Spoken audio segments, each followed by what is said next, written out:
Jadi vonis buat saya menurut Habib Rizik atas permintaan raja di raja yang tampang deso tapi sadis adalah 8 tahun. Ya. Jadi beliau itu meminta agar saya divonis 8 tahun. Ya, jadi hati-hati dengan penampilan. Ya, penampilannya bengis, kadang-kadang hatinya lembut. Tampangnya deso tapi sadis. Ya. Dua-dua kasus saya, yang pertama eksepsi diterima alias harus bebas, yang kedua vonis bebas. Dua-duanya tidak bisa diteruskan, tapi vonisnya akhirnya 4 tahun.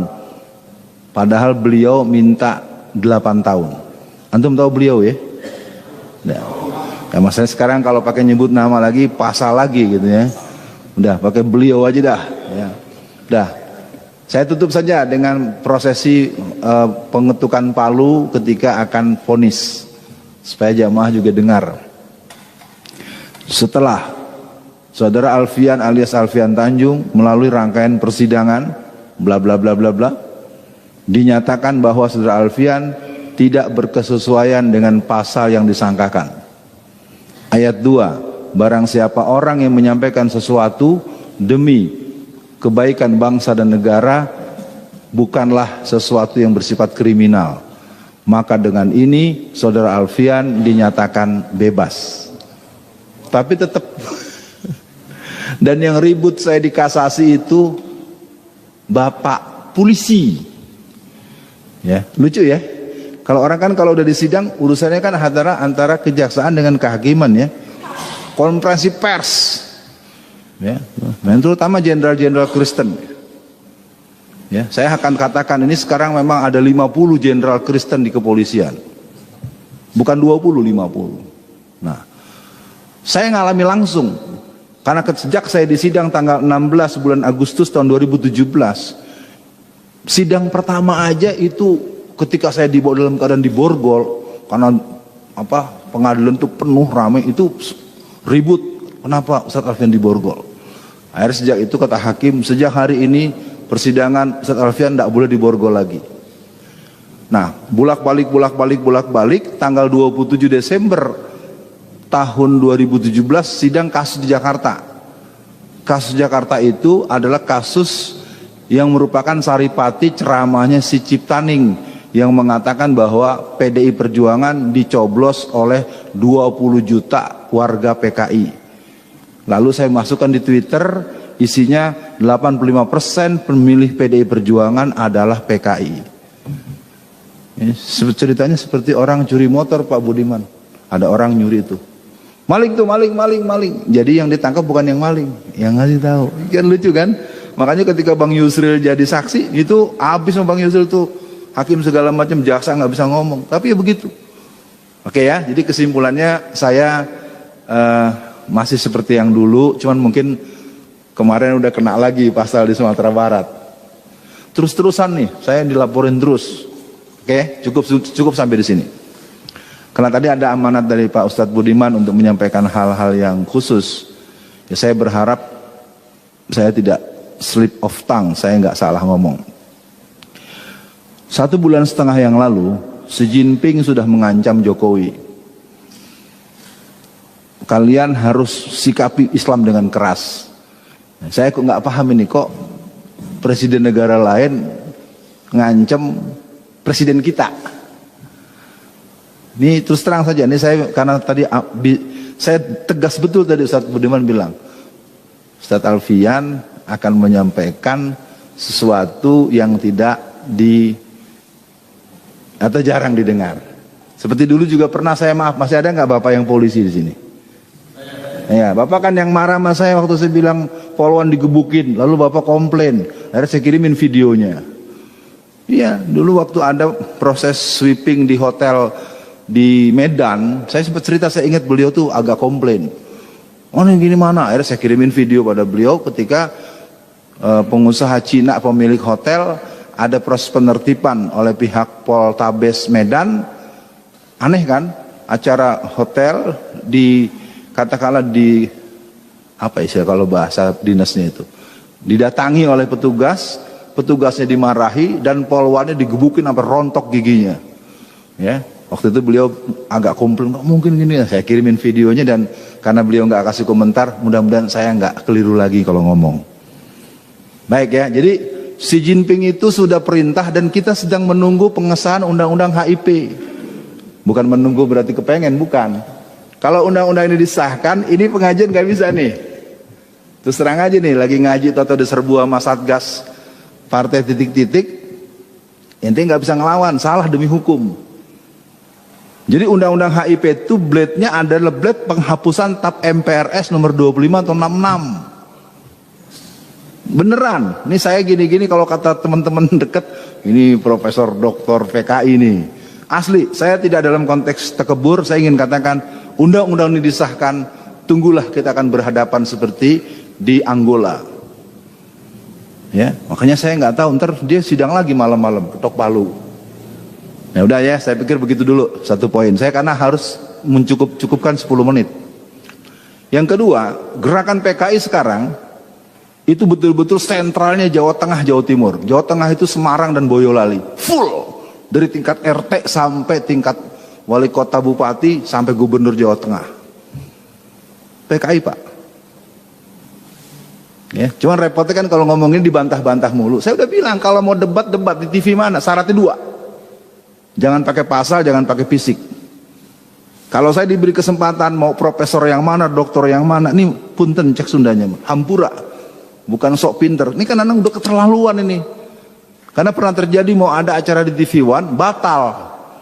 Gara-gara narasumbernya saya. Bukan karena saya dianggap jahat. Jadi gini ceritanya. Satu hari manajemen TV One telepon saya. Ustadz Alfian siap? Ya siap lah kalau soal PKI mah gua. Kalau nerang-nerangin kayak Ustadz Budiman, saya harus nyatet, nggak bisa.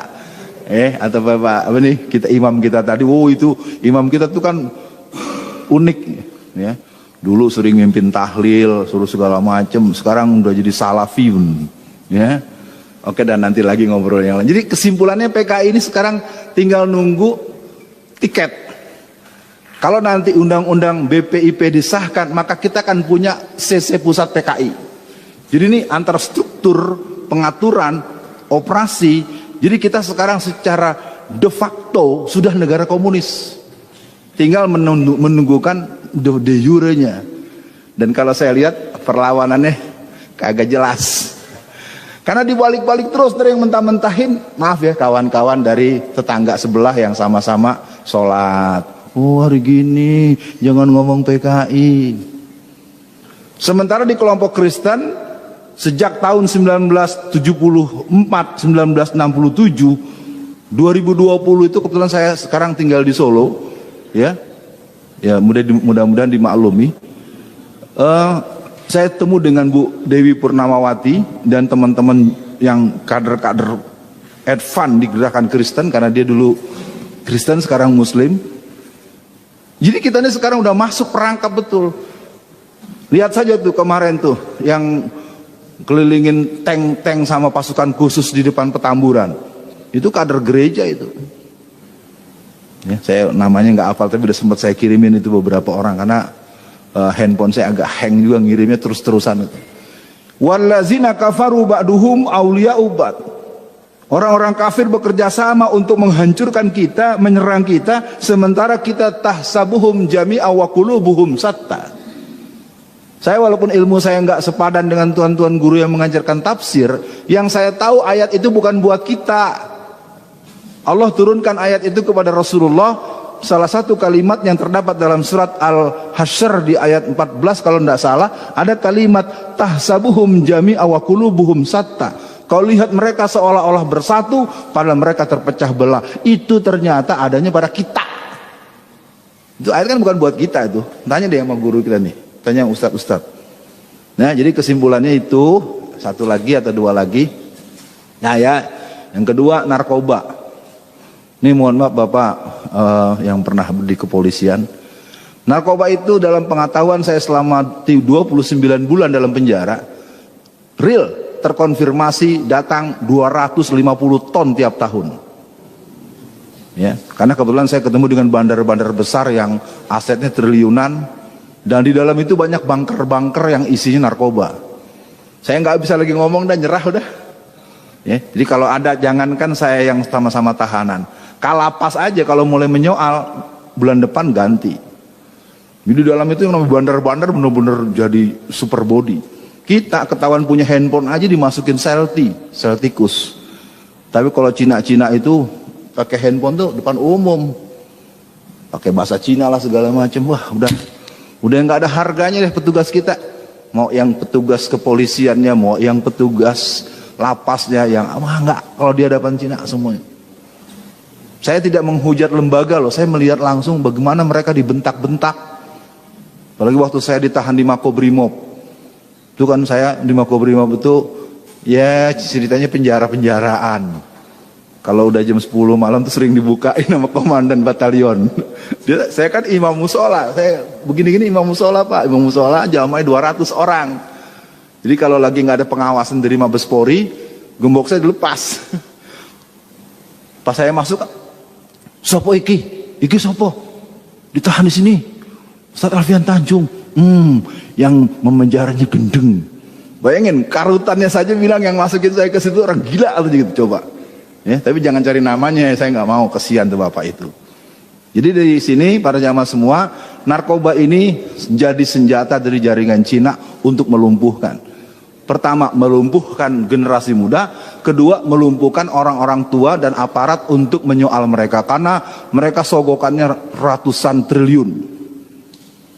Puluhan, gila. Jadi barang itu datangnya terang-terangan.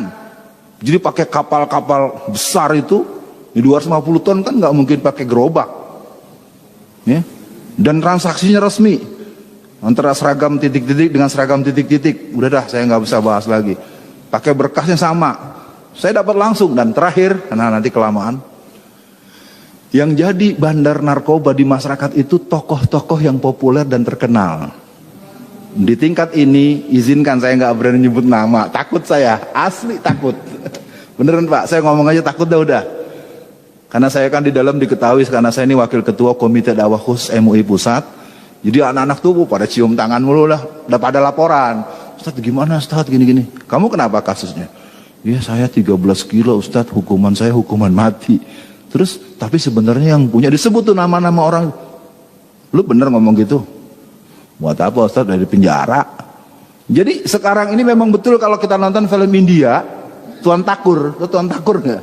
Ya kalau saudara-saudara bangsa ini kita padahal di belakang tanah rakyat dijarah, anak-anak kecil diracun, segala macam. Jadi negeri ini Tuan Takurnya ada banyak. Siapa saja dia, cari sendiri aja. Ya, kena pasal lagi gua nanti. Ya, tapi intinya negeri ini memang sudah dihancurkan dengan serius. Maka saya himbau buat para semua jamaah, jangan jauh-jauh dari Allah. Jadi khutbah